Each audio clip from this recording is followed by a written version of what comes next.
Hindi na ligtas kung wala kang alam sa pagkikipaglaban sa mga katulad nila. Kung bata lang ako, bakit hindi mo ako magawang patayin ngayon? Dumaan ka muna sa banggay ko! Sisiguraduhin ko yan! Ako ang pinakamalakas na aswang. Ano bang alam mo? Bata ka lang. Bago natin simulan ng kwento, please like and share the video at huwag na din kalimutang mag-subscribe.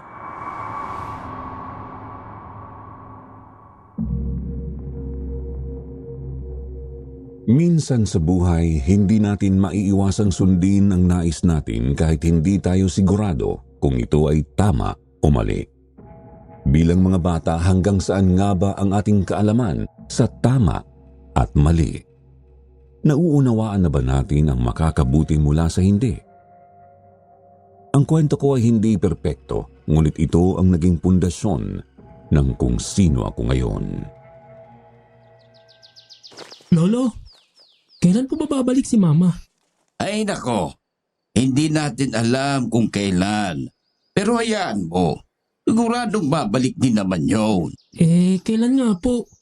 Ang tagal-tagal ko na po dito. Pangako niya sa akin, babalikan niya agad ako.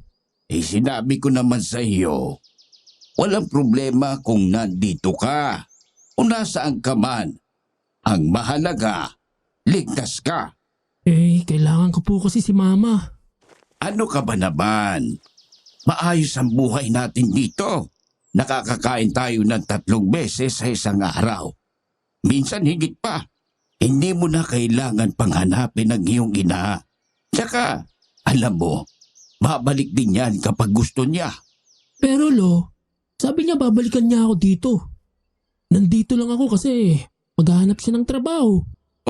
Baka hindi pa nakakapaghanap ng trabaho yung mama mo. Baka nga. Pero miss na miss ko na po siya. Hayaan mo. Kapag nakapunta ako ng bayan, ipagtatanong ko sa dati niyang kaibigan kung may balita siya sa mama mo. Sasabihin ko, hinahanap mo siya. Pwede po bang sumama ako papunta sa bayan? Ay nako, iho. Ang mahal ng pamasahe papunta ng bayan. Siksikan pa sa tricycle. Huwag kang masyadong makulit, ha?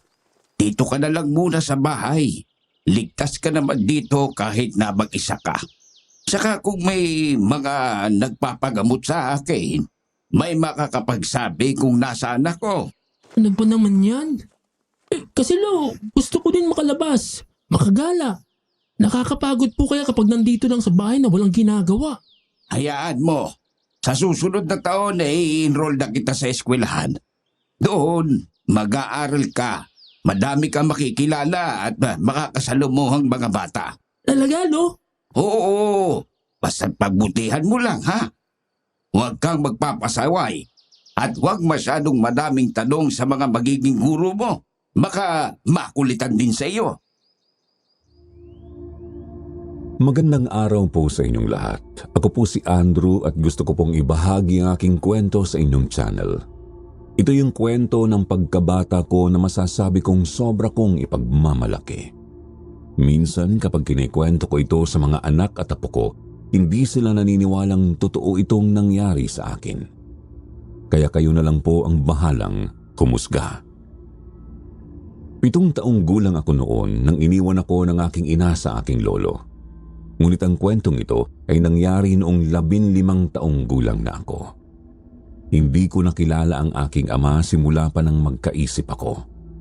Naiwan ako sa aking lolo sa malayong probinsya habang ang aking ina ay bumalik ng Maynila para magtrabaho at masuportahan ako. Ngunit kahit isang beses, hindi naman siya nagpapadala sa akin. Noong una hindi malaman ni lolo kung ipapasok niya ba ako sa paaralan o hahayaan na lang niya akong matuto sa bahay. Bukod kasi sa malayo ang eskwelahan sa amin noon, walang matandang maghahatid sundo sa akin. Kung si lolo naman sigurado akong mahihirapan siya, lalo na kung araw-araw ang pasok at maaga ang lalakarin namin. Palagi pa niyang sinasabi na delikado para sa akin ang mag-isa, kahit na noong una, hindi ko naiintindihan kung bakit. Lo, ba sinasabi niyong delikado para sa akin dito mag-isa?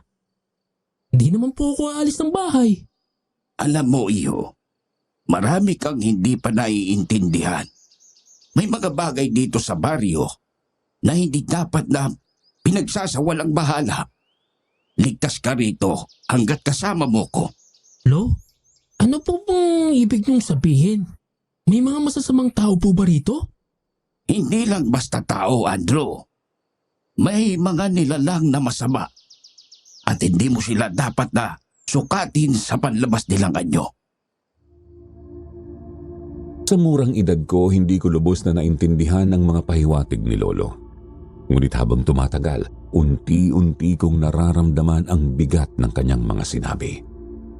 Sa tuwing aalis siya ng bahay para manggamot ng tao, palagi niyang sinisiguradong sarado ang lahat ng bintana at pinto ng aming kubo. May mga palatandaan siyang inilalagay sa bawat sulok, mga halamang gamot na hindi ko maintindihan kung para saan. Bibo at makulit akong bata. Palatanong ako at palakwento sa lolo ko ng mga bagay na nakikita at napapansin ko. Kahit minsan ay napapagod si lolo sa katatanong ko, hindi niya ako sinasaway. Pinapaliwanag niya sa akin ang mga sagot niya, kahit paulit-ulit na. Ang lolo ko kasi magaling sa maraming bagay. Kilala siya bilang isang tanyag na albularyo sa lugar namin. Hindi lang basta sugat o simpleng sakit ang kaya niyang gamutin. Minsan pa nga kahit mga nakagat ng aso, ahas o kahit na ano pang uri ng hayop na may laso ng laway, nagagamot niya. Maraming sakit ang kayang pagalingin ni Lolo, pero hindi lang yun ang kanyang talento. Magaling din siya sa pakikipaglaban. Naalala ko noon mayroong namasok sa loob ng aming kubo, gustong kunin ng magnanakaw ang radyo na iniwan ng mama ko bago niya ako iniwan kay Lolo. Isa yun sa mga pinakamahalagang gamit ko noon dahil galing kay mama at bihira ang ganitong bagay sa probinsya. Sa amin kasi uso ang nakawan dahil maraming naghihirap sa lugar namin. Ngunit sa pagkakataong iyon, maling bahay ang pinasok ng magnanakaw. Kita ko kung paano sipain, suntukin at balagbagin ni Lolo ang nanloob sa amin. Nang wala nang magawang magnanakaw, nagmakaawa na lamang siya at mabilis na tumakbo palayo. Ang kubo namin ay nakatayo sa gitna ng mga kalamansian. Punong-puno ng halaman ang paligid nito at kahit maliit lang ang espasyo, sagana ang tanim naming prutas at gulay. Malayo kami sa kalsada kung saan dumadaan ang mga tricycle. Kailangan pang maglakad ng halos 1 oras para makarating sa bayan. Meron ding maliit na tulay na kailangang tawirin bago makarating doon. Dahil dito, bihira akong isama ni Lolo sa bayan. Sinasabi niyang mas mabuti nang manatili ako sa bahay, ligtas at walang masyadong tao. Ang sakahan naman namin ang bumubuhay sa aming dalawa. Doon nagtatanim si Lolo ng mga prutas at gulay na ibinebenta niya sa bayan. Minsan may mga mamimiling pumupunta na mismo sa amin para mamitas ng bunga. Ang iba nagdadala ng mga kalakal tulad ng isda, karne o delata bilang bayad sa pagpapagamot kay Lolo. Dahil dito natitikman namin ang mga pagkaing karaniwang nasa bayan lamang mabibili. Sa kabila ng lahat ng ito, simple at payak ang buhay namin. Ngunit kahit gaano kasimple, ramdam ko ang kasiyahan sa bawat araw na magkasama kami ni Lolo. Sumapit ang gabi, tahimik na ang paligid nang may biglang tumawag sa labas ng kubo. Dali-dali akong sumilip sa bintana at nakita ko si Lola Rosetta, ang malayong kapitbahay namin. Si Lola Rosetta ay kilala sa baryo pero hindi ko maipaliwanag kung bakit parang laging may kakaiba sa kanya. Pinapasok siya ni Lolo sa loob ng kubo. Halika, Rosetta. Pumasok ka. O ano bang kailangan mo? Medyo gabi na, ha? Ipapahilot ko kasi sana ang paa ng apo ko, Badong. Nag-aalala ko. 2 araw na kasing namamaga ang kanyang paa. Ay hindi ba siya din yung tinawas ko nung 1 linggo? Napapadalas yata ang pagkakasakit mo. Naku! dinala ba siya dito ng aking anak? Kasi ang akala ko, diniretso nila sa ospital. Siguro hindi mo siya agad napagaling. Humihina ka na yata ng pagtatawas, Badong. Nako, ay nagkataon lang siguro na hindi kayang madala sa tawas ang sakit niya. Ano naman bang problema ngayon? Nagbasketball kasi siya at natapilok. Kaya naman namaga ito. Yun nga lang, sa gabi lang sumasakit ng sobra. Baka naman nakatapak siya ng nuno sa punso. Ano bang pinagsasasabi mo? Di ba, Lolo? Sinabi niyo po na kapag sumapit ang alas 6 at may nanakit sa'yo tapos hindi mo masyadong nararamdaman sa araw. At sa gabi naman ay sumusobra. Ibig sabihin nun, nakaapak siya ng nuno sa punso. Ay naku, bata ka. Halika nga rito. Nang masimulan na natin yung paghihilot. Sinimulang hilutin ni Lolo Badong ang paa ng batang nabalian habang naglalaro ng basketball. Apo siya ni Aling Rosetta at kahit abala si Lolo sa paghilot, hindi ko maiwasang mag-isip sa sinabi ni Aling Rosetta na tila hindi na raw napagaling ng tawas ni Lolo ang batang nasa harapan namin. Napaisip tuloy ako kung humihina na nga ba si Lolo sa kanyang ginagawa. Bata pa ako, ngunit naiisip kong balang araw ay maaaring ako ang pumalit sa kanya bilang albularyo. Alam kong marami na siyang naituro sa akin. Marunong na akong magbasa ng mga palatandaan, gumamit ng dahon ng saging sa paghihilot at kahit mga bulong na Latin, natutunan ko na rin. Ngunit sa kabila nito, hindi pa rin ako binibigyan ng pagkakataon ni Lolo na manggamot mag-isa. Parang lagi siyang nagdadalawang isip kung kakayanin ko ba ang responsibilidad. Matapos ang paghihilot ni Lolo, nagpasalamat si Aling Rosetta at ang kanyang apo. Nagpaalam sila dahil gabi na rin. Sinundan ko sila ng tingin habang papalayo hanggang sa mawala sila sa paningin ko.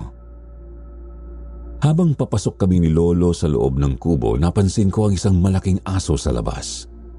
Sa una, inakala kong yun ang aso ni Aling Rosetta na sumunod sa kanila. Ngunit nang tiningnan ko ng maigi, may kakaiba akong napansin. Namumula ang mga mata nito, parang nagbabaga. Natigilan ako at biglang kinabahan.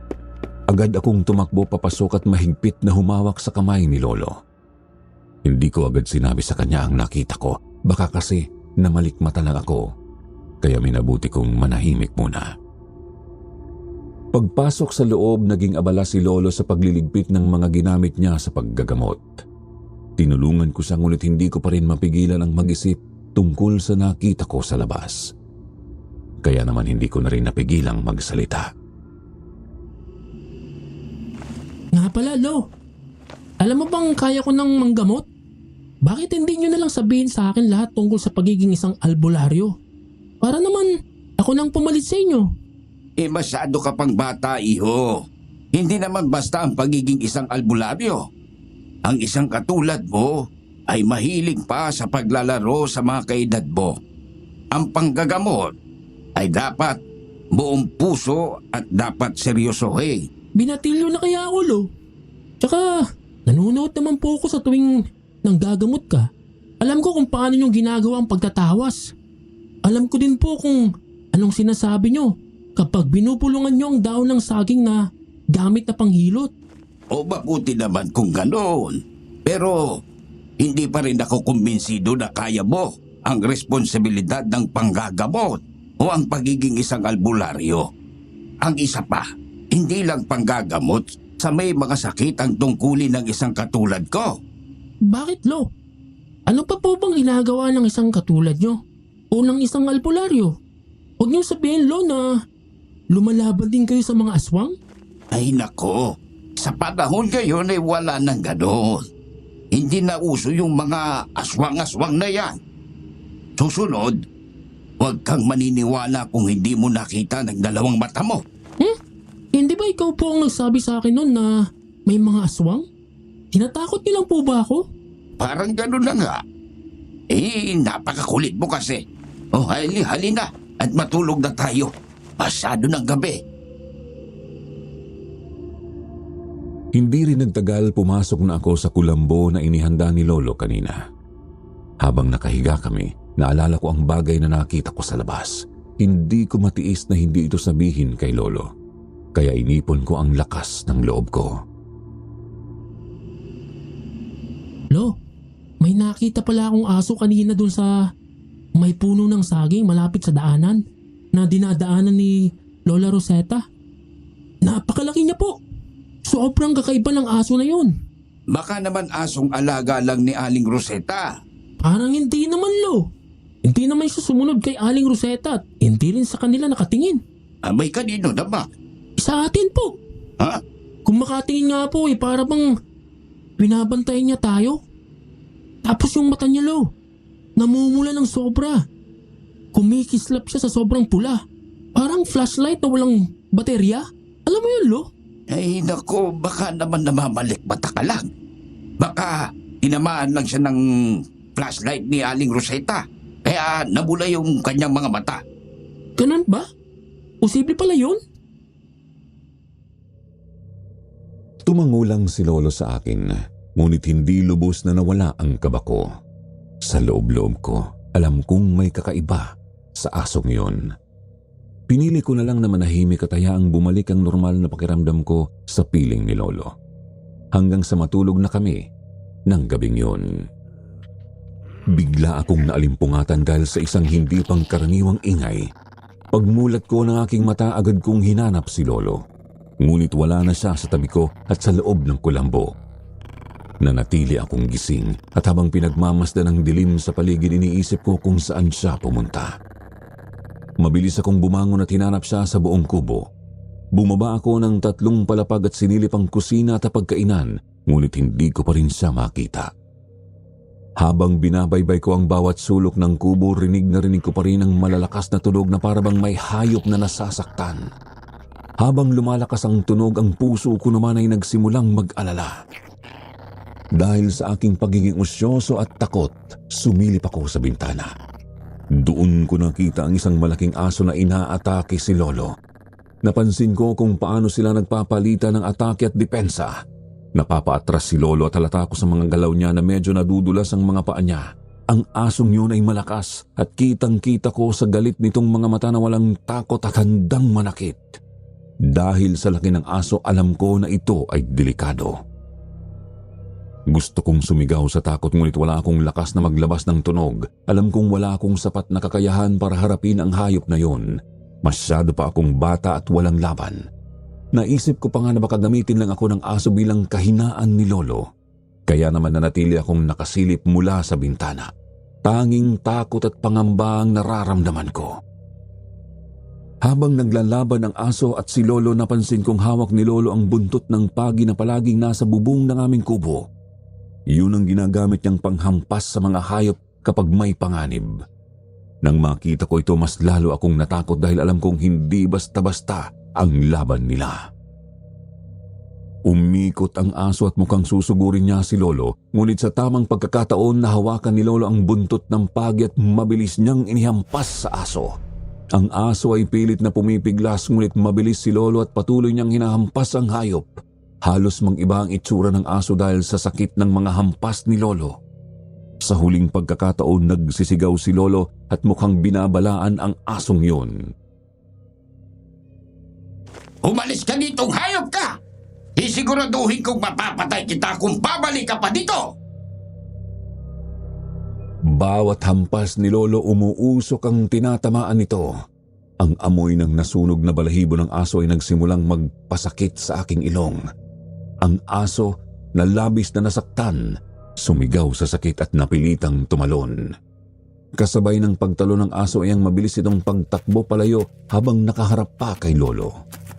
Dahil sa lakas ng puwersa ng talon, nabitawan ni Lolo ang buntot ng pagi at hindi na niya ito hinabol. Kitang-kita ko ang hingal ni Lolo habang pinagmamasdan ang aso. Naggalit ang mukha habang mabilis na kinakain ng dilim. Tila ba ang galit ng aso ay hindi nagtatapos. Ang kanyang mga mata ay kumikislap at puno ng puot. Ilang sandali pang nanatiling nakayuko si Lolo. Hingal na hingal at ang katawan niya ay nagpapakita ng pagod. Tila ba pinipilit niyang bumangon at makabalik sa kubo. Nakita ko nang tumayo si Lolo. Nagmadali akong humiga sa loob ng kulambo upang hindi mahalata na gising pa ako. Alam kong may mga bagay siyang tinatago at hindi sinasabi sa akin. Pagkatabi ng kanyang katawan sa akin, ramdam ko ang mabigat na katahimikan sa loob ng kubo. Sa mga ganitong pagkakataon, naiisip ko na mas mabuting hayaang siya na lang ang magkwento kapag handa na siya. Alam ko rin na kilala ako ni Lolo bilang isang batang laging may tanong at dahil doon, madalas ay hindi siya sumasagot sa mga tanong ko. Hindi ko naman siya masisisi dahil sa kakulitan ko, minsan ay nakakaramdam siya ng pagkairita. Kaya nagdesisyon ako na huwag na lang magtanong at hayaan ko na siya mismo ang magbahagi ng kanyang mga kwento tungkol sa mga aswang na sinasabi niyang hindi totoo kapag handa na siya. Hindi ko namalayan kung anong oras tumabi sa akin si Lolo, ngunit kinaumagahan, nagulat na lang ako nang makita ko siyang nakahiga pa rin sa tabi ko. Isa ito sa mga bagay na naging palaisipan sa akin. Hindi ito gawain ni Lolo Badong. Madalas siyang maaga magising upang magdasal at pumunta sa bukid dahil ayaw niyang abutin ng matinding sikat ng araw. Kaya't nakapagtataka na hindi siya gumising tulad ng dati. Ako ay natulala sa pangyayaring yon at bilang isang bata, hindi ko maiwasang magtanong. Lo, hindi po ba tayo pupunta sa sakahan ngayon? Ay, mamaya na siguro, Andro. Naantok pa ako. Bakit po, Lo? May sakit po ba kayo? Baka naman may ginawa kayo kagabi at napagod kayo. Nandito lang naman ako magdamag. Saan naman ako pupunta, di ba? Matanda na kasi ko at medyo sumasakit yung mga tuhod. Kaya magpapahinga na muna ako. Bakit? Nagugutom ka na ba? Ay, hindi pa naman po, Lo. Bakit po? Ipagluluto niyo po ba ako ng almusal? Huwag na po muna kayong mag-abalang bumangon. Masakit pa po ang tuhod niyo, di ba? Kaya ko naman pong magluto ng sarili kong almusal. O sige, ipagluluto na kita ng almusal. Sandali na. Napakakulit mo din, Lo. Kaya ko pong magluto at magprito ng itlog. May kanin naman po tayong tira kagabi, hindi ba? Ay, siya sige. Ama, yun na lang muna ang lutuin mo. Marunong ka naman ng maggatong sa kahoy, hindi ba? Siyempre naman po, Lo. Matagal na po ninyo akong kasama. Siyempre, marunong na po ako. Ganun ba? O sige, ikaw ang bahala dyan. Sobrang sakit talaga ng tuhod ko. Lo, wala po ba kayong gamot na iniinom? Kailangan po ninyong uminom nun. Wala. Hayaan mo na. Ipapahinga ko lang ito. Mamaya, maayos rin. Palabas na sana ako ng kulambo nang maalala kong tanungin si Lolo.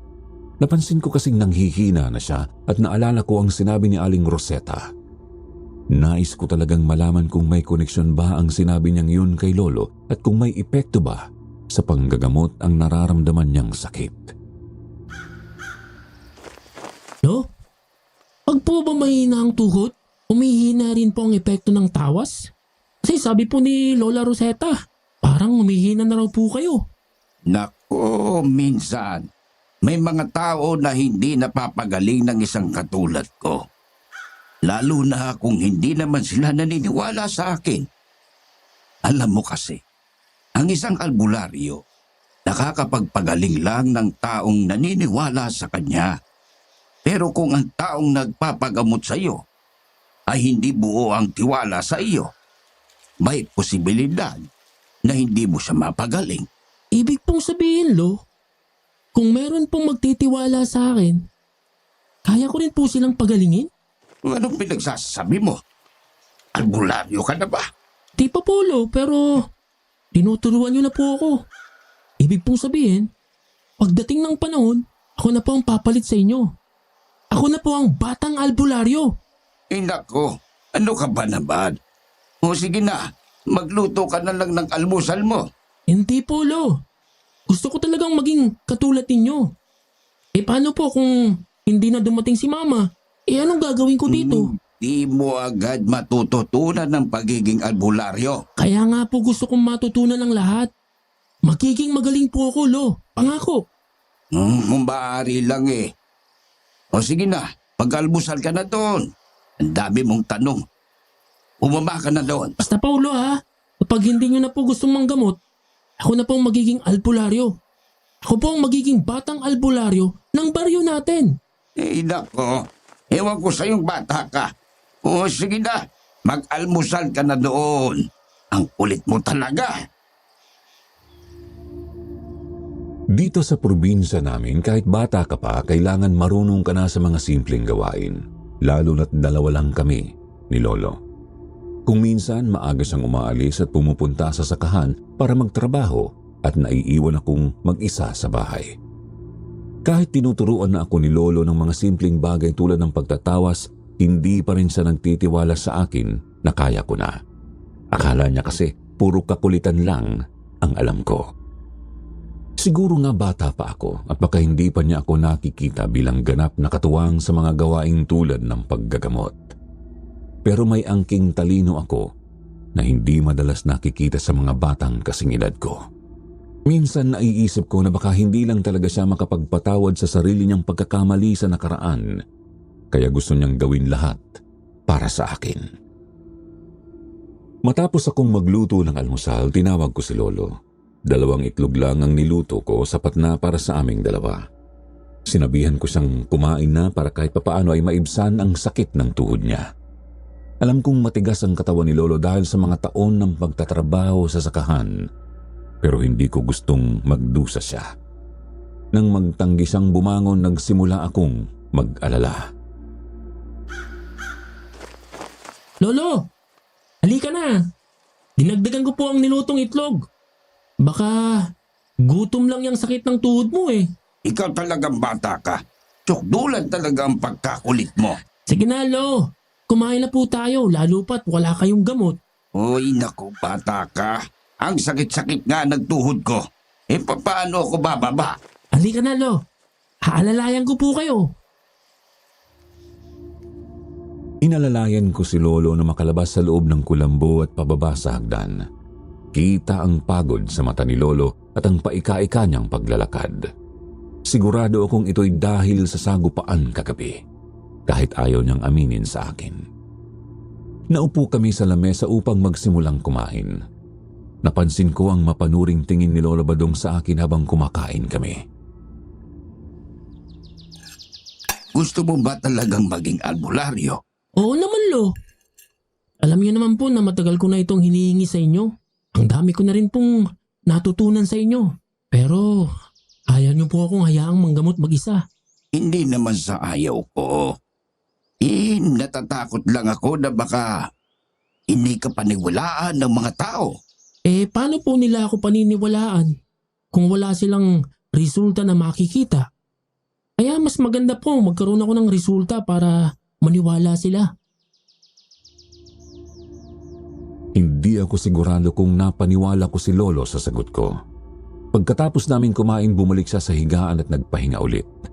Ako naman ay lumabas upang maglaro. Sa sobrang kasiyahan ko, hindi ko namalayan ang oras. Bandang 2:00 ng hapon, lumabas si Lolo mula sa bahay at tinawag ako. Adro, pupunta tayo sa sakahan ngayon. Sige po, Lo. Magja-jacket lang po ako. Bilisan mo na, dali mo na yung balanan at saka yung buntot ng pagi sa bubong. Ha? Eh, bakit po? Pang protection po ba yun? Oo, baka may masalubong tayong mabangis na hayop. Agad kong kinuha ang mga sinabi ni Lolo at sinamahan siyang maglakad patungo sa sakahan.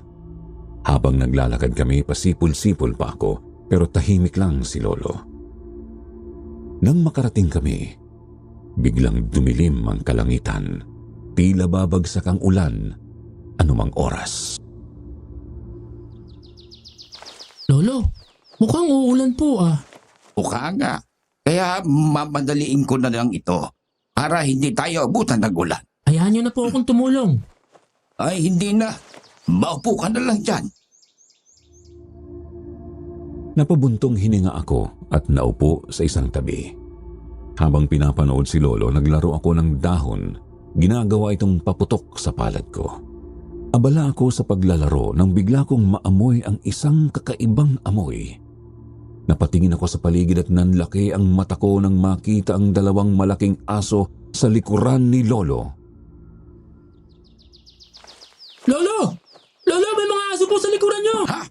Halika, Andrew! Lumapit ka sa akin! Agad siyang tumayo at hinarap ang mga aso. Kinuha niya ang buntot ng pagi mula sa balanan at iwinasiwas ito. Mabangis ang mga hayop at ramdam ko ang tensyon sa pagitan nila. Napansin ko rin ang matatalas nilang tingin, tila ba hindi ordinaryong mga hayop. Bumalik ka sa bahay, Andrew! Bilis! Tumakbo ako pabalik sa bahay ngunit nanatili akong nakasilip mula sa malayo. Kita ko kung paano pinagtanggol ni Lolo ang sarili gamit ang buntot ng pagi. Lumalaban ang mga aso ngunit sa bawat hampas ni Lolo, umuusok ang mga balat nila. Hanggang sa kalaunan, umatras ang mga aso at tumakbo palayo. Nanginginig ako sa takot habang pinapanood ito. Nang bumalik si Lolo sa bahay, agad kong tinanong siya, ngunit umiling lamang siya at sinabing magpahinga na kami. Sa kabila ng mga nangyari, alam kong hindi pa tapos ang lahat. Lumapit sa akin si Lolo para hawakan ako at protektahan. Hindi ko napansin na mayroon palang isang aso sa likuran ko kanina pa. Hindi na nagsalita si Lolo at patuloy niyang winasiwas ang buntot para paatrasin ang mga aso habang dahan-dahan kaming lumalayo sa kanila. Hindi ko alam kung bakit takot si Lolo sa mga asong yun pero hindi na ako nagtanong. Mahigpit kong hinawakan ang kamay ni Lolo at sabay kaming naglakad pauwi. Iniwan namin ang sakahan kasama ang mga misteryosong hayop. Akala namin na hindi na kami sundan ng mga malalaking aso na yon nang bigla silang humarang sa harapan namin. Gulat na gulat kami ni Lolo. Ang mga mata nila ay nanlilisik nang kami ay tignan. Kinabahan ako at sobrang takot ang nararamdaman ko. Napaatras kami ni Lolo ngunit habang hawak ko ang kamay ni Lolo ay tumingin ako sa likod namin at nakita ko ang dalawa pa na inaabangan din kami. Habang unti-unting bumubuhos ang ulan, naramdaman kong unti-unting nagiging malamig ang paligid. Nakatayo ako sa likod ni Lolo Badong. Nanginginig sa takot habang nakaharap siya sa 5 malalaking aswang na aso na nakapaikot sa amin. Inilapit ko ang aking katawan kay Lolo. Umaasa sa kanyang tapang. Si Lolo Badong bagaman matanda na ay tila hindi natitinag sa harap ng panganib. Nakatayo siya ng matatag habang hawak at winawasiwas ang buntot ng pagi. Sa isang iglapang unang aswang ay sumugod kay Lolo. Mabilis na parang kidlat na hinampas ni Lolo at nag-usok ang katawan nito. Sumunod sumugod ang pangalawang aso at bago pa man makalapit ang aswang, mabilis na humataw si Lolo ng buntot ng pagi. Tumama ito sa mukha ng aso at nag-usok ang mukha nito. Nanlaki ang mga mata ko sa gulat at paghanga. Isang sigaw ng sakit ang narinig mula sa aswang habang ito ay umaatras. Ang pangatlong aswang ay sinubukang sumalakay mula sa tagiliran pero mas mabilis si Lolo. Inikot niya ang buntot ng pagi sa ere at hinampas ang aswang sa tagiliran na nagbigay ng malakas na ungol. Ramdam ko ang panggigigil sa loob ko habang pinapanood siya. Tumalon si Lolo Badong pabalik sabay na hinampas ang buntot ng pagi sa ere at eksaktong tumama ito sa mukha ng aso na sabay-sabay sumugod. Kita ko kung paano ito tumalsik palayo. Nagliliyab ang balat mula sa sakit. Nagsimula akong huminga ng todo kay Lolo habang ang 3 aswang sugatan at naguguluhan kung lalaban pa ba. Unti-unti silang umatras. Gusto kong magpasalamat sa lolo ko pero ang tanging natitira sa isip ko ay ang takot at pagkamangha kaya hindi ko nagawang magsalita. Pumapasok ang mga aswang sa dilim ng gubat. Ang kanilang galit ay makikita sa kanilang mukha habang paatras. Habang tumitila ang ulan, sabay kaming naglakad pa uwi. Gusto ko sana magtanong kay Lolo pero pakiramdam ko ay naubos niya ang kanyang lakas sa pakikipaglaban. Ang liksi at abilidad ni Lolo ay talagang hindi pangkaraniwan. Hinayaan kong magpahinga si Lolo pagkatapos nagluto siya ng pagkain namin. May dumating na magpapatawas ngunit hindi tinanggap ni Lolo. Ako ang humarap para sabihing hindi pa nakakauwi si Lolo galing sa kahan, ngunit dahilan lamang iyon. Ganoon palagi ang ginagawa kapag hindi kaya ni Lolo na manggamot. Minsan pinapabalik niya pa ito sa susunod na oras o araw. Pero ngayon sabi niya, sabihin ko daw na hindi ko alam kailan siya manggagamot muli. Makalipas ang magdamag, kinaumagahan habang kumakain kami ng almusal ni Lolo ay napansin ko ang wala pa din masyadong gana ni Lolo Badong. Halatang pagod siya at masama ang pakiramdam. Lo, matanong ko lang, ang mga asong nakasalubong natin kahapon, ano pong uri ng hayop sila? At bakit nyo kinakausap? Di ba aswang ang tawag sa kanila? Isang uri sila ng mga aswang. Madami kasing uri ng mga aswang. Umaatake sila kapag gusto nilang kainin ng kanilang nakikita. Gusto nila tayong kainin kahapon, Lo? Basta, nakakatakot sila. Kaya kailangan tayong mag-iingat. Anong gagawin natin kapag bumalik sila? Gagamitin natin ang buntot ng pagi. Proteksyon yon sa mga ganitong sitwasyon. Kailangan nating manatiling alerto. Kasi ako ang hadlang sa kanila. Pero paano mo sila nahadlangan? Kasi napapatay ko ang mga kasamahan nila habang umaatake sila. Alam ko na aswang sila, ngunit hindi ko akalain na pumapatay talaga si Lolo ng ganoong uri ng hayop. Nagulat ako na sinasabi ito ni Lolo sa akin ngayon, ngunit mas nagulat ako sa sumunod niyang tanong. Ikalawang tanong na ito sa akin ni Lolo kaya pakiramdam ko may pag-asa na ipasa sa akin ni Lolo ang pagiging isang albularyo. Gusto mo ba talagang maging albularyo, Andro? Oo naman, Lolo. Alam mo namang gustong-gusto ko yun, hindi ba? Tuturuan kita ng lahat. Talaga po ba, Lo? Bakit, Lo? Parang biglaan ang naging desisyon nyo. Samantalang noon, ayaw na ayaw mong pagkatiwalaan ako sa panggagamot. Hindi ito biglaan. Napag-isipan ko na ito nagmaraming beses.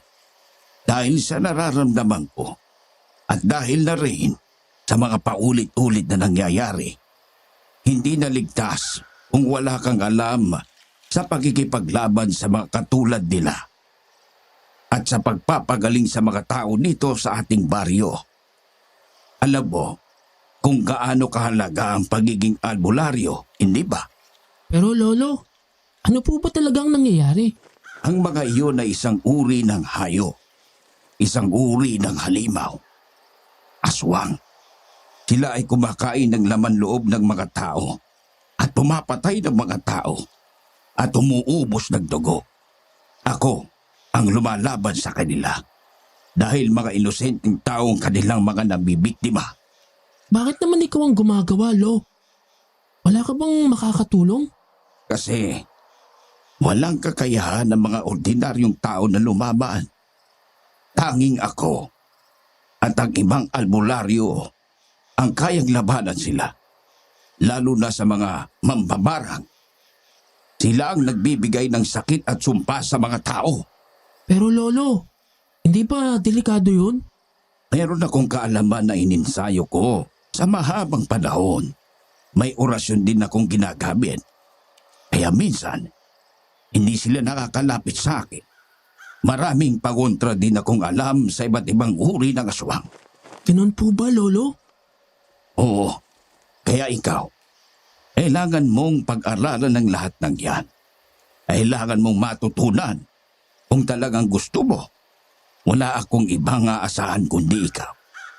Nanghihina na ako, Andrew Apo. Sige po, Lolo. Pag-aaralan ko po ng mabuti lahat ng ituturo mo. Mula noong araw na yon, pinagsikapan kong matutunan ang lahat ng mga orasyon, mga salitang Latin at lahat ng kaalaman tungkol sa pagiging isang albularyo at antingero. Nalaman ko na antingero pala ang tawag sa mga albularyong lumalaban sa mga aswang. Ipinaliwanag din ni Lolo Badong na siya ang kumukontra sa mga mambabarang sa baryo namin at kilala niya kung sino-sino ang mga ito. Nang tanungin ko kung sino ang mga mambabarang, ayaw niya akong bigyan ng sagot para sa aking sariling proteksyon. Sabi niya ang mga mambabarang ay sadyang pumapatay gamit ang sumpa. Gayunpaman, may kakayahan siyang ibalik o alisin ang sumpa mula sa taong binigyan nito. Dahil dito, galit na galit ang mga aswang kay Lolo Badong. Nagulat ako at medyo natakot sa kanyang mga sinabi. Ngunit ngayon, determinado akong maging isang mahusay na albularyo kahit sa murang edad. Ako mismo ang lalaban sa mga aswang at pagsusumikapan kong maging isang magaling na batang antingero. Araw-araw tumatanggap si Lolo Badong ng maraming kliyente. Sa mga simpleng pamamaraan, ako ang pinapahawak niya gaya ng paghilot ng may bali sa likod. Ako mismo ang gumagawa nito gamit ang aking mga kamay at gumagamit ako ng dahon ng saging na nilalagyan ng langis at ng mga bulong Latin na itinuro niya sa akin. Kapag mahirap hilahin ang bahaging masakit, nangangahulugan itong may bali na kailangang ayusin. Kung dire-diretsong mahihigit naman, ibig sabihin ay walang bali ang taong nagpapahilot. Gayunpaman, nagbibigay si Lolo ng gamot o nagtuturo ng maaaring inumin upang maalis ang sakit sa katawan. Minsan, tinuturuan pa niyang magsuob. Ganito ang naging gawain namin ni Lolo sa loob ng isang buwan. Sa loob ng panahong yon, natutunan ko ang lahat tungkol sa pagiging isang albularyo at antingero. Kung lalaban kami ni Lolo Badong, mas malakas at mas mabilis na ako sa kanya. Yun nga lang, bata pa ako. Nasa 15 anyos pa lamang. Pero malaki akong bulas at sadyang maliksi. Habang abala akong naglilinis ng mga ginamit namin sa pagtatawas, napansin ko si Lola Rosetta na dumadaan. Badong, nabalitaan ko na ang apo mo daw ay magaling na rin manggamot. Oo nga eh. Madali ko siyang naturuan at mabilis talagang matuto ang batang ito. Talaga namang nasa dugo niyo ang pagiging albularyo. Ang galing naman pala. Ilang taon na pala yung batang eh. May 5 taon na po. Magdi-16 na siya sa susunod na buwan. Malaking bula si Andrew. Mukhang hindi siya basta bata lang. Oo nga po eh. Sa susunod, kay Andrew na ako magpapagamot. Baka si Ando ang makapagpagaling sa iyo. Natawa ako sa sinabi ni Lolo Badong kay Lola Rosetta. Alam naman naming nagbibiro lang siya dahil nagreklamo si Lola Rosetta na hindi napapagaling ni Lolo ang kanyang apo. Ilang araw na rin kasi silang hindi pumupunta rito at nabalitaan naming may sakit daw ang anak niya.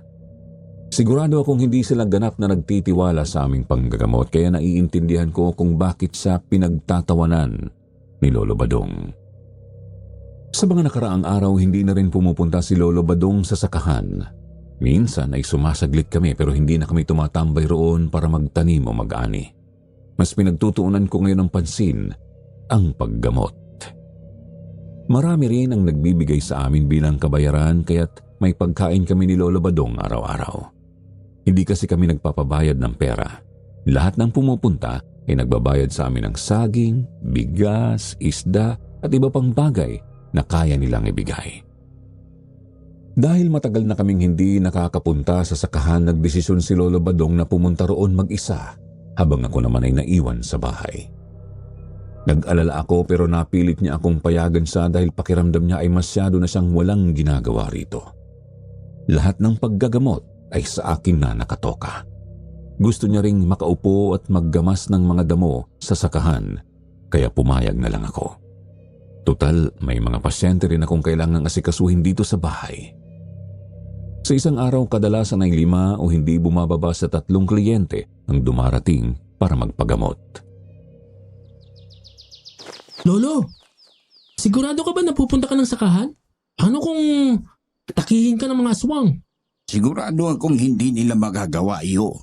Maraming pagkakataon na dapat ginawa nila pero hindi pa rin nila ako napapabagsak. Pero Lolo, mahina ka na. Mahina ng tuhod nyo. Oo, siguro nananakit ang tuhod ko. Pero kaya ko pang lumaban.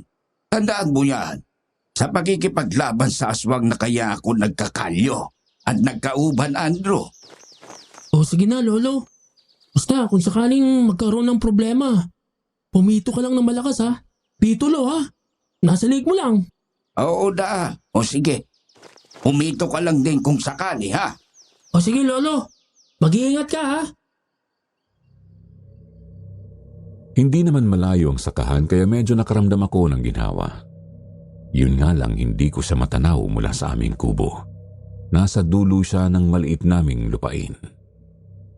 Habang nagliligpit ako ng mga gamot at halamang gamot na itinuro sa akin ni Lolo Badong, napansin kong magdidilim na pero wala pa rin siya. Kaya naman naglakad ako papunta sa sakahan. Malayo pa lang naamoy ko na ang masangsang na amoy na nagmumula sa paligid. Kailangan kong harapin ang sinumang aswang na makakasalubong ko. Palagi ko pa rin nakikita ang mga asog nag-iikot sa paligid kaya ayoko sanang lumabas si Lolo Badong. Nakaramdam ako ng takot at pangamba at hindi mapakali. Sigurado akong yun ang amoy ng mga aswang. Nagmadali akong lumakad patungo kay Lolo Badong at nakita ko siyang tahimik na nagagamas ng maliliit na damo. Dahan-dahan akong lumapit, sinisiguradong hindi siya magugulat sa aking pagdating. Lolo Badong, umuwi na tayo ngayon. Mamaya na. Nasisiyan pa akong maglinis para bukas mataniman ko na ito. Magdidilim na kasi, Lo. Tsaka, hindi niyo po ba naamoy ang masamang amoy ng mga aswang? Nararamdaman ko naman sila. Ngunit hindi naman nila ako inaatake. Kaya hayaan mo sila. Kaya nga umalis na tayo, Lo. Hindi mo kakayanin kapag nagpang-abot. Mas mabuti lang umiwas. Hayaan mo na sila. Sigurado kung hindi nila kayang makalapit. Dahil mas masasaktan ko sila. Ano ba naman yan, Lolo? Bakit kasi ang tigas ng ulo nyo? Paano kung hindi nyo kayanin? Paano kung bumigay ka habang nakikipaglaban? Kaya ko. At sigurado akong mas magaling ako sa iyo. Pagdating sa pagkikipaglaban. Napakatigas talaga ng ulo mo, Lo. Siyempre. Sa akin ka naman nagbana Natawa na lamang ako sa banat ni Lolo at ganoon din siya. Habang patuloy siyang naggagamas, nakaupo ako sa tabi niya habang siya ay nakaupo sa maliit na bangkito. Amoy na amoy ko pa rin ang maalinsangang amoy ng mga aswang at talagang hindi nila kami tinitigilan. Ngayon ko lang naintindihan na may mas malakas pala akong pang-amoy, kaya masasabi kong ako ang piniling tagapagmana ni Lolo Badong bilang isang magaling na albularyo. Tumayo si Lolo, ngunit hawak niya ang kanyang likod at halatang nahihirapan na siya. Naaamoy ko pa rin ang presensya ng mga aswang sa paligid, ngunit hindi sila lumalapit o umaatake. Nakauwi naman kami ni Lolo Badong ng maayos. Nagluto siya ng natirang gulay mula sa dati naming pagkain habang ako naman ay umakyat sa kwarto upang ayusin ang aming mga higaan. Matapos kumain, alam kong matutulog na kaming dalawa at hindi nga ako nagkamali. Hanggang ngayon, inaalalayan ko pa rin si Lolo Badong dahil hawak-hawak niya ang kanyang likod. Ayaw niyang magpapigil sa pag-aasikaso sa akin. Gusto pa rin niyang siya ang nagluluto. Siguro talagang ganoon kapag lolo mo ang nag-aalaga sa iyo. Kinabukasan, naglakad kami ni Lolo papunta sa labasan dahil gusto na niya akong ipasok sa eskwelahan. Nakita namin ang kumpulan ng mga tao roon. Nandoon din si Aling Rosetta at ang paborito naming kliyente na si Karen. Ate Karen, anong meron dyan? Bakit ang dami ng tao? Ay nako, Andrew! Mang Badong, kayo po pala! Ano pong bang meron dyan? Kakakakita lang nila ng bangkay ng dalawang mag-ina. Inatake na ng aswang kagabi. Wakwak ang kanilang katawan. Nakakaawa nga Ang bata pa ng lalaki para patayin nila at gawing pagkain. Diyos ko! Nawala na sila sa mahabang panahon tapos ngayon, umaatake ulit sila. Ano pong ibig niyong sabihin? Aswang ang umatake. Siguradong aaraw-arawin nila yan. Si Angel, nagkaroon din ng kakaibang sakit. Hindi makita ng doktor ang dahilan. At sinasabi ng mga tao na kinulam daw. Lumalaganap na ulit sila dito sa baryo natin. Ano? Si Angel? Ay, Diyos ko. Ang tabil kasi ng bunganga niya. Kaya naman siguro kinulam siya. Bakit hindi dinala sa bahay? May kasabihan kasing kapag nadala na daw sa ospital, maaaring hindi mapagaling ng albularyo at ikamatay niya ng mas maaga. Ang tindi naman ng paniniwala nila. Kapag kamo nagbago ng isip, papuntahin mo na lang sa bahay. Gumagamot ka mo ako ng kulam. Tama ka rin. Sabihan mo ang iyong kapitbahay na si Angel ha. O siya, umalis na tayo. Mukhang nakuha na ng otoridad ang bangkay. Mag-iingat po kayo, Aling Rosetta. Ate Karen, mauna na kami ni Lolo. Nagpaalaman si Lolo Badong, Ate Karen at Lola Rosetta sa isa't isa. Pambihira din itong si Lola Rosetta. Napakalayo ng nararating para makichismis. Nang makalayo na sila sa amin at naubos na ang mga tao, tiningnan namin ang lugar kung saan nakita ang mag-ina. Kalat ang dugo, halatang napagsaluhan ito ng maraming aswang. Halos masuka ako kaya hinigit ko na lang si Lolo palayo. Kita ko din na hindi gusto ni Lolo ang nakikita niya. Maatake na naman sila. Alam nila siguro na nangihina ka na, Lolo. Ganun na nga siguro. Mga hayop talaga sila. Anong gagawin natin ngayon, Lo? Hindi ko alam. Hindi naman natin alam kung saan ang kuta nila. Bakit hindi tayo magronda sa buong baryo? Hindi tayo barangay tanod. Oo, siguro lumalaban tayo sa aswang. Pero alam mong mahina na ako. Hindi mo naman pwedeng gawin ang dati kong ginagawa. Bakit? Ano po bang palagi niyong ginagawa? Di ang magronda. Ako ang palaging umiikot sa baryo para puksain sila. Kaya naman pala. Galit na galit sila sa inyo, Lo. Oo, alam kong gusto nilang makaganti sa akin. Kaya naman tumigil na ako. Simula nang dumating ka sa buhay ko. At 8 taon na din ang nakalipas noon. Iniiwasan kong malaman mo para manatili kang ligtas. Hanggang sa dumating ang iyong ina. Ibig sabihin, kaya ka po nawawala sa madaling araw dahil nakikipaglaban ka sa mga aswang? Ibig sabihin, alam mo, Opo. Nagpapanggap na lang akong tulog dahil ayoko pong mag-alala kayo. mabuti na lang talaga na ang pintuan at ang mga bintana natin ay may tinik ng kalamansi na nagsisilbing proteksyon. Kaya naiiwanan kita habang nasa loob ka. Ngayon, nauunawaan ko na po ang lahat. Tumango lang si Lolo Badong sa akin. Ngayon, nauunawaan ko na ang lahat.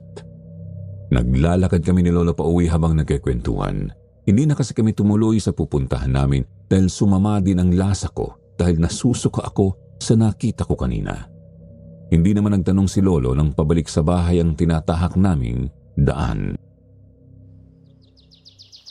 Sa taas lang muna ako, ha? Hihiga lang ako at napagod kasi ko sa paglalakad natin. Hindi pala ako pwedeng maglakad ng malayo. Ayaw nyo kasing maniwala sa akin, Lo. Oo na. Ama ka ng bata ka. Lo, ang mga aswang ba ay may reyna? Oo. Sa palagay ko, ang pinakamalakas na aswang na lang ang natitira. 3 sila, kasama ang alipores niya. Pero 5 ang umatake sa atin nun, hindi ba? Napatay ko ang 2 noong nakaraang gabi. Naabutan ko silang sasakbaling ka. Kaya naman ginamit ko ang tirador dyan sa likod mo. Lahat pala ng nakasabit sa bahay na to ay magagamit sa mga aswang? Itong nakasabit sa pinto, Lo. Ito ang palatandaan ko na may kalaban ka kapag nawawala ka sa gabi. Wag mo nang tanungin. Yan kasi ang nagbibigay ng lakas sa akin. Siguro yan ang anting-anting mo, no, Lo? Ay nako, ikaw na bata ka. Porket madami ka nang alam sa mga tinuturo ko. Ganyan ka na magsalita. Natawa na lang ako sa sinabi ni Lolo. Sobrang dami niyang itinuro sa akin, pero ni isang hiyas o anting-anting ay hindi man lang niya ako binigyan. Hinayaan ko na lang siyang magpahinga. Wala namang kliyente ang pumunta o nagpagamot sa akin ngayong maghapon, kaya nakapagpahinga rin ako. Inaral ko na lang ulit ang mga nakasulat sa papel na binigay niya sa akin noong tinuturuan pa niya ako. Nakapasok naman ako ng ikalawang baitang, kaya kahit papaano marunong akong magsulat at magbasa. Matalino rin akong bata kung ikukumpara sa mga kaedad ko. Mas mabilis akong natutong magsulat at magbasa. Sabi ni Lolo sapat na yun para hindi ako masabing mangmang ng mga tao. Kinabukasan, hindi makabangon si Lolo. Sumobra na raw ang sakit ng kanyang paa at likod. Hindi niya magawang makatayo, kaya inalalayan ko siyang makasandal sa dingding para makaupo man lang at masubuan ko siya ng pagkain. Kumain ka na, Lo. Mamaya, pupunta ako ng bayan. Tatanong ako doon kung anong pwedeng bilhin na gamot para sa inyo. Huwag na. Ipapahinga ko lang ito. Isa pa, albularyo tayo. Dapat kaya nating gamutin ang ating sarili. Pero hindi ka naman gumagaling sa mga simpleng halamang gamot. May nilagang luya dyan na makakatulong sa pangamaga ng mga laman mo, Lo. Nanakit pa din ang inyong paa. Hindi man lang gumagaling kahit nakailang inom ka na. Kaya nga hayaan mo na. Hindi ako tumatangkilik sa mga produkto na gawa sa doktor. Dahil kung gagawin ko iyon, parang sinabi ko na din na wala akong tiwala sa iyo at sa sarili kong kakayahan. Opo, Lo. Nauunawaan ko po. Kumain na lang muna po kayo para naman po lumakas ang inyong pangangatawan. Inumin niyo din po itong luyang dilaw na nilaga ko. Pinago ko na, baka kasi umepekto. Tapos, hihilutin kita mamaya. Sinubuan ko si Lolo hanggang maubos niya ang kanyang pagkain. Malakas naman siyang kumain kahit hindi napilitin. Pero kitang-kita ko rin na nanghihina na siya. Araw-araw ko siyang hinihilot sa paa, likod at sa kahit saan man masakit. Pero ganoon pa rin, tila walang pagbabago. Iba't ibang halamang gamot na rin ang pinainom ko sa kanya, ngunit wala pa ring epekto. Patuloy pa rin ang pagdaing ni Lolo sa sakit na marahil ay dahil na rin sa katandaan. Gusto ko sanang bumili ng gamot para sa kanya pero ayaw niya. Alam kong hindi sa balat o laman ang sakit ni Lolo. Malamang ay nasa buto ito. Naiintindihan kong wala akong kakayahan para gamutin ang kanyang sakit sa buto. Habang pinagmamasdan ko siya, bigla akong nakarinig ng kaluskos mula sa labas ng aming bahay. Hindi ito basta kaluskos lamang, kundi sobrang lakas na para bang may ginigiba sa aming bahay. Hinawakan ko si Lolo dahil mukhang gusto niyang bumaba at tingnan kung sino ang nasa labas. Ramdam ko rin ang kakaibang amoy sa hangin. Ang amoy na madalas dala ng mga aswang, kaya naman sigurado akong sila ang nasa paligid. Ako na po nga harap sa kanila, Lo. Sigurado ka ba? Oo, sigurado ako. Magtiwala ka lang sa akin, Lo. Huwag kang lalabas dito. Kasi sigurado akong ikakapahamak mo yun. At kapag napahamak ka, mas lalo akong mahirapang labanan sila. Kapag hindi ko sila nalabanan, alam nating pareho na mas lalaki ang magiging gulo. Marami na namang mapapahamak na tao dito sa baryo natin. Oo, alam ko naman yan. Pero sigurado ako, pumunta sila para patayin ako at para makaganti. Opo, alam kong yun ang pakay nila. Kaya nga, huwag kang lalabas dito, Lo, ha? Sinabi mo nga, di ba? Protektado ang kubo na to. Ang bahay na to ay puno ng proteksyon. Kaya hayaan mo akong harapin sila. Siguradong kaya mo ba? Oo nga po, Lolo. Sigurado ako. Kaya ko to. Kasi kung hindi, paano ka, di ba? Hindi pwedeng walang magtanggol sa tagapagtanggol laban sa aswang. Mag-iingat ka. Bumaba ako, dala ang lahat ng mga kagamitan namin. Ang buntot ng pagi, ang pilak na gulok at ang maliit na punyal na gawa sa isang pilak. Nakita ko na lang itong nakasuksok sa bubong katabi ng buntot ng pagi. Bitbit ko rin ang puting anting-anting ni Lolo, ang palaging nakasabit sa pintuan at nawawala tuming umaalis siya sa hating gabi. Humakbang ako papalapit sa pintuan. Siniguradong nakasarado ito para hindi makalabas si Lolo. Agad kong naamoy ang maalinsangang amoy ng mga aswang sa paligid at naririnig ko na rin ang mga tunog nila na parang mga hayop na uhaw at naghahanap ng biktima. Inikot ko ang paningin sa paligid nang makalabas ako. Tinignan ang likod at harap pero wala akong makita. Hanggang sa marinig ko ang kaluskos mula sa bubong. Naririnig ko ang mga aswang na parang sinusubukang butasin ang kugon na bubong namin. Makapal ang pagkakagawa nito at may putik sa ibabaw bilang pampatibay kaya hirap silang makapasok. Nanginig ako sa galit sa aking nakita. Sumigaw ako ng malakas. Ako ang kalabanin niyo, mga halimaw! Harapin niyo ako! Tumigil ang isa sa kanila at tumingin sa akin. Lumitaw ang mga nanlilisik niyang mata. Galit na galit siya at ang bibig niya ay tumutulo ng malapot na laway na parang lason. Hindi siya mukhang aso ngayon. Isa siyang halimaw na may katawan ng tao ngunit may mukhang aso. Sa sobrang inis ko, umakyat ako sa puno ng kalamansi at tumalon patungo sa bubong. Handa na akong umatake sa halimaw nang may isa pang aswang ang biglang umatake mula sa likuran dahilan para bumagsak ako sa lupa. Nanggigigil ako sa galit at agad kong iwinasiwas ang buntot na pagi na hawak ko. Dama ko ang kirot sa likod ko pero hindi ako pwedeng magpatalo. Hinawakan ko ng mahigpit ang buntot pagi, ang armas na ginagamit ni Lolo laban sa mga aswang. Papalapit ang asong aswang, ang mga matay nagliliyab sa galit at ang laway ay tumutulo mula sa bibig nito. Agad akong bumangon at iwinasiwas ang pagi sa direksyon niya, dahilan para umatras siya saglit. Saka ko kinuha ang itak na nakasabit sa gilid ko at hinampas ito sa kanya ng buong lakas. Nang tamaan siya ng gulok, bigla itong umusok at naglaho sa ere. Nag-iwan ng dilaw na apoy. Kasabay ng malakas na sigaw mula sa kanya, tuluyan siyang naglaho. Kitang-kita ko ang pagliwanag ng apoy hanggang sa ito'y tuluyang naglaho, tanda ng pagkatalo ng aswang. Huminga ako ng malalim at tumayo. Iniisip na kailangan kong bumalik agad sa bubong ng kubo upang masiguradong hindi nakapasok ang ibang aswang kay Lolo. Muli akong umakyat sa kalamansi at tumalon pabalik sa bubong handang harapin ang anumang panganib na natitira. Narinig ko ang sigaw ni Lolo mula sa loob ng bahay.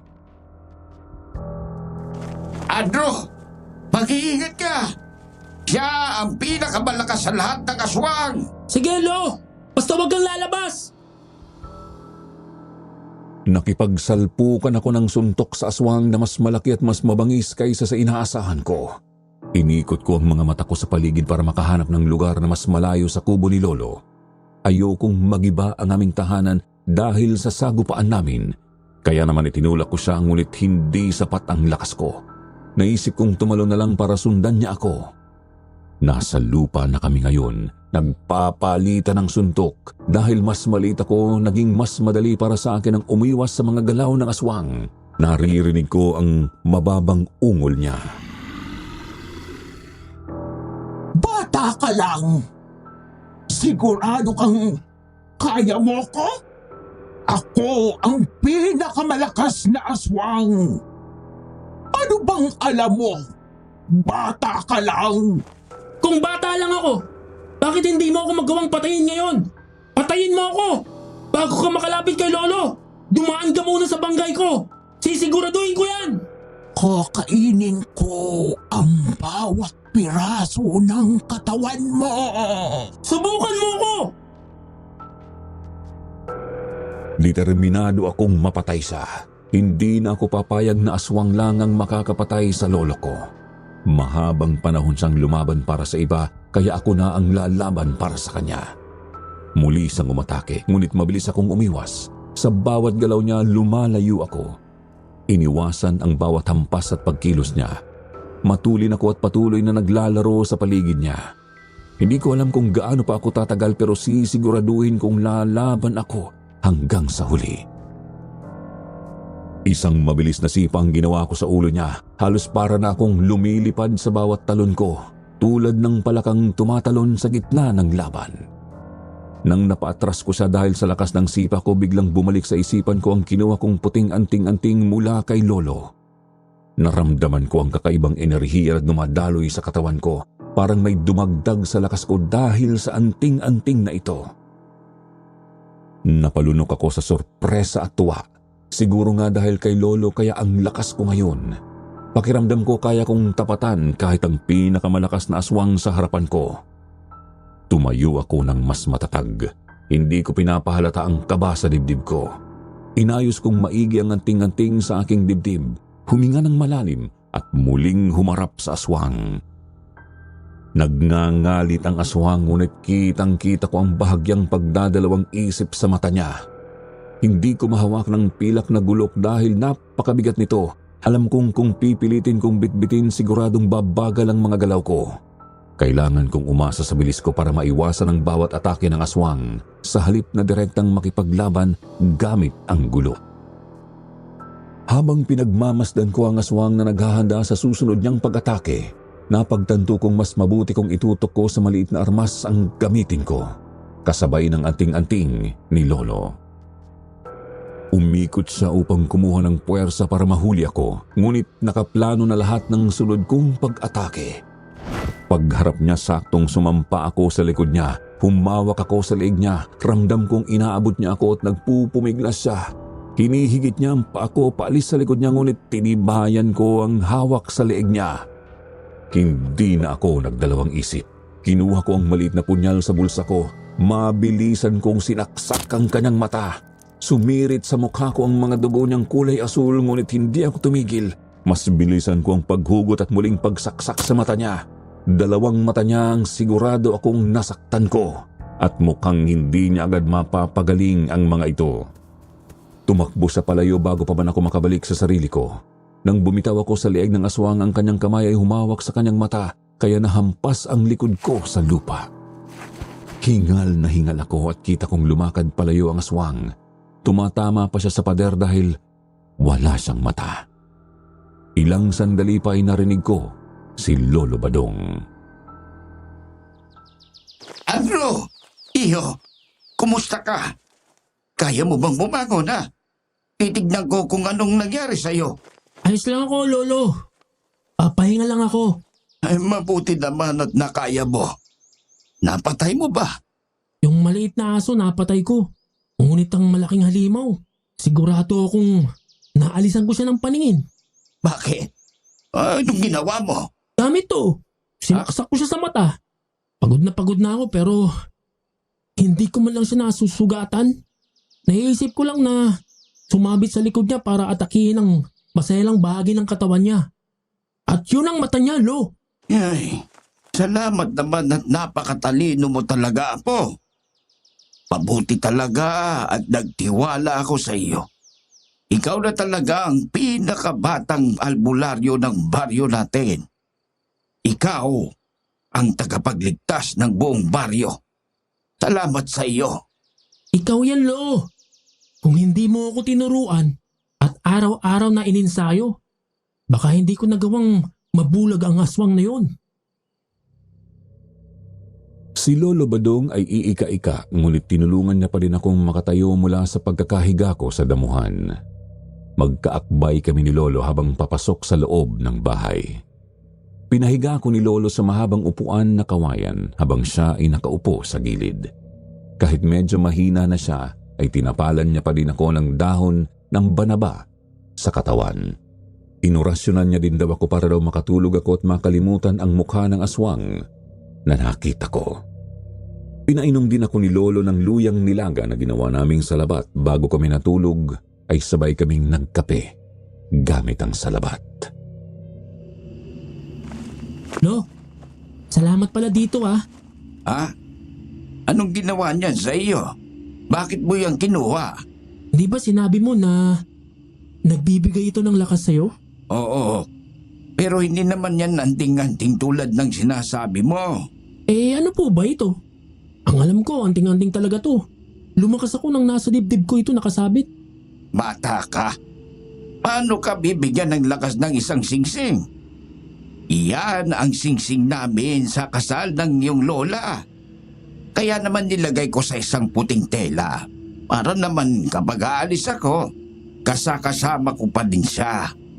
Inalis ko lang sa daliri ko dahil sagapal sa trabaho ko at sa paggagamot ko baka mawala pa. Ha? Akala ko siyang nagbigay ng lakas sa akin. Bigla kasi talaga akong lumakas, Lo eh. Malakas ka talaga. Naging mas malakas ka lang dahil sa determinasyon mo at sa pagmamahal sa akin. Alam mo, ang mga aswang, umaatake sila sa mga mahihina ang loob at umaatras naman sila sa matatapang at matibay ang loob. Kaya napaatras mo siya, Andrew. Sa mura mong edad, nahubog na ang iyong tapang. Niyakap ako ni Lolo kahit hindi siya ganoong uri ng lolo. Hindi sa palayakap, madalas lang niya akong pinagsisilbihan. Dahil sa pagod at sa sakit ng katawan, nakatulog na kaming dalawa ni Lolo. Kinabukasan ng umaga dumating si Ate Karen ng aligaga, kaya naman pupungas-pungas pa akong humarap sa kanya habang si Lolo ay dahan-dahang lumabas sa kulambo. Mang Badong! Andrew! Nandyan ba kayo? Oh, Ate Karen! Bakit? Anong meron? May masakit ba sa inyo? Magpapatawas ka na ba ulit? Hindi.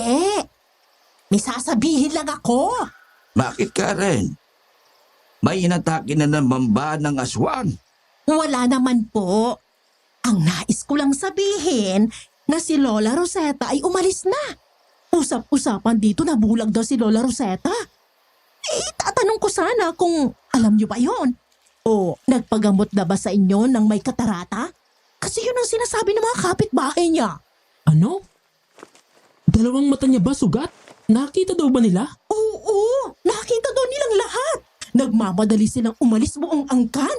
Alam mo ba, unti-unti silang nawawala na parang bula. Hayaan ninyo na kung umalis na si Aling Rosetta. O sige na, umuwi ka na lang muna, Karen. Kung di ka man lang pala magpapatawas. Papunta kami ni Andrew sa sakahan ngayon.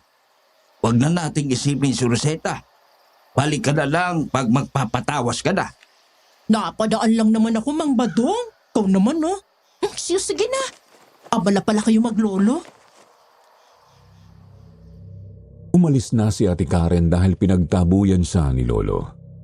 Pagkaalis niya ay nagkatinginan kaming dalawa ni Lolo. Alam mo po ba na si Aling Rosetta ang aswang? Hindi ako sigurado noong una. Pero sigurado akong siya ang mangkukulam dahil iyon ang pinapakita ng orasyon sa akin. Bakit hindi niyo naman sinabi sa akin? Malakas ang pagkaaswang ni Rosetta. Nahihirapan akong kalabanin siya. Palagi ko kinokontra ang mga ginagawa niya. Kaya ako palaging naghihina. Ngayon nauunawaan ko ng lahat kung bakit ganun ka makitungo sa kanya noon pa man. Oo. Kasi hindi ko siya kayang kalabanin. Ayoko ding makalaban mo siya. Dahil kung ako ka, hindi ko kaya. Ikaw pa kaya. Pero matalino ka. Nagawa mo siyang palayasin dito sa lugar natin. Napabuntong hininga na lang ako dahil sa sinabi ni Lolo Badong. Alam ko namang nag-aalala siya sa akin at naiintindihan ko ang lahat ng yon.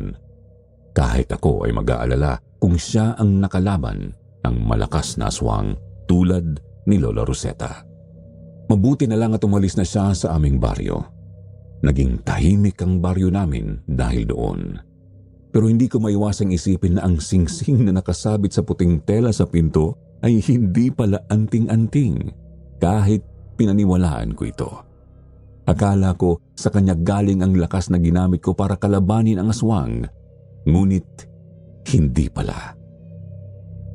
Habang abala akong nag-aasikaso sa loob ng bahay, dumating si Lolo. Nagpaalam kasi siya kanina na may kakausapin lang siyang dating kaibigan. Kahit sinabi kong sasamahan ko siya, umayaw siya dahil wala naman daw dapat ikabahala. Wala na daw aswang na aatake sa kanya. Mas tumahimik kasi ang buhay namin makalipas ang 1 linggo. Andrew! Iho! Lumabas ka nga muna rito sa labas. Lolo, bakit po? May problema po ba? Mag-aaral ka na. Maganda ka na din dahil lilipat tayo ng bahay na ito. Ano po? Pupunta lang po kayo sa labasan ah. Bakit po tayo lilipat agad? Ang bahay doon, malapit sa eskwelahan, ay ibinebenta na. Matagal ko na rin binebenta ang sakahan. Gusto ko sana makapag-aral ka. Hindi pwedeng maging tambay at maghintay ka lang ng pasyente dito. Hindi dapat umiikot ang buhay mo sa pagiging isang albularyo. Hindi ko naman po kailangan mag-aral. Marunong naman po akong magbasa at magsulat. Sapat naman po siguro yun. Hindi sapat yun. Iho, mag-aral ka. Kahit ayaw mo. Naibenta ko na ang sakahan at nakabili na tayo ng bahay malapit sa eskwelahan. Ang natirang pera, gagamitin natin para magtayo ng tindahan para sa ating pang-araw-araw na pangangailangan. Pero paano ang pagiging albularyo ko? Masaya na ako sa ginagawa ko ngayon, Lolo. Hindi natatapos ang mundo mo sa pagiging albularyo. Itigil ka na dyan at mag-aaral ka. Gusto kong dumating man ang iyong ina. May pinag-aralan ka na. Hindi ko na nagawa pang tumutol dahil yun ang gusto ni Lolo Badong. Bata pa naman ako kaya kaya ko pang mag-aral. Kaya kong bumalik sa grade 2 dahil naniniwala si Lolo Badong na mahalaga ang edukasyon sa buhay ko. Siya na rin ang nakipag-usap at nagpaliwanag sa mga guro sa eskwelahan tungkol sa dalagayan ko. Kaya naman walang naging problema. Makaraan ng 1 buwan nakapag-asikaso na ako ng mga kailangan ko para makapag-aral. Pumapasok na ako at natutong mangarap dahil kay Lolo Badong. Hindi na ako binalikan ng aking ina pero umaasa pa rin akong darating ang araw na pabalik siya. Sinusuklian ko naman iyon kay Lolo. Palagi ko siyang inaalagaan. Ipinangako kong hanggang sa huli, kaming dalawa ang magkasama. At kahit dumating ang aking ina, hindi ako sasama para iwan si Lolo. Kaming dalawa na lang ang meron sa isa't isa. Kahit matanda na siya, nagawa niya pa rin mapalaki akong maayos at protektahan ako sa masasamang nilalang. Lubos ang pasasalamat ko kay Lolo Badong. Hanggang dito na lamang po ang aking kwento at sana po ay may natutunan po kayo at mas naipahayag ko ang lakas at pagmamahal ng isang lolo sa kanyang apo. Matagal na itong nangyari at mayroon na rin po akong sariling apo. Maraming salamat po sa inyo.